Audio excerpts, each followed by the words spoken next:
Cool. Okay, so left hand one was kind of your before. I actually got you on here doing some of your pre-movements there, and you can see when you're doing that there now, look how far ahead your head is. I mean, that would be kind of your impact, where the club's coming down just about there, and your head now is very much on top of the golf ball. Hands, I suppose, in some ways a bit too far in front of your hips and shoulders spun out, okay? And that was what you were practicing, okay?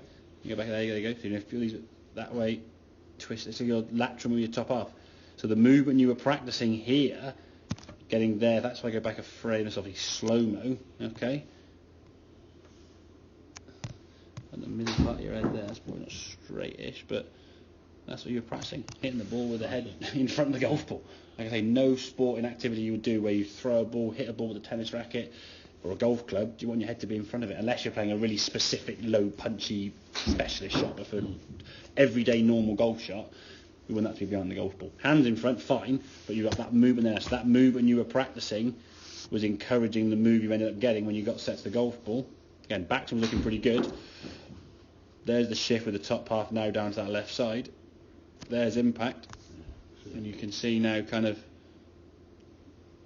pretty much on the ball, I suppose. Hang on, that should be fair. There you go. Head now's gone in front. So what we're going to try and practice, and this is the move we sort of did, nice hips. Okay, when I said move the hips towards target, your first instinct was twist. That was better. There. That was the first instinct. Move your hips towards target. I think a little bit might be you trying to move your hips towards target, culminating in you trying to move your right knee towards target. So watch your right knee kind of kick in. Look where your hips go. Hips actually move further away. So you keep your head behind the golf ball, but now your hips move back and away this way. You're going to move too far behind, not careful, bottom out early and be swinging left. So you're going to be steep in it, the ground early. That's not really a position I want you to be in, to be fair, buddy, okay, because you'll be just hitting fat pull slices and what, okay? Then we kind of said, okay, now hands and hips on the wall, okay? In the back, so okay. Then you did a bit more twisting, and then you got it. So that move there, okay? That move there.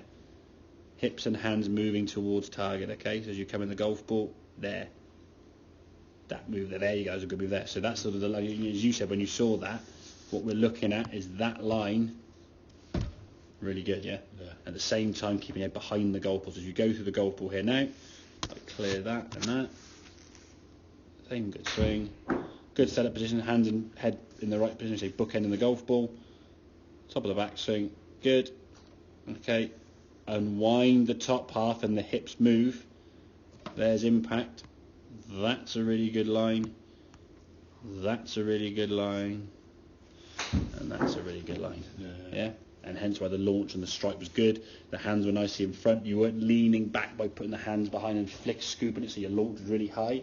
But equally, we're not trying to put the hands forward by getting the top half in front. Yeah. It's that balance between understanding, in some ways, where body parts need to go. Yeah. And like I say, if you slide too much with the hips, you'll often overhook it.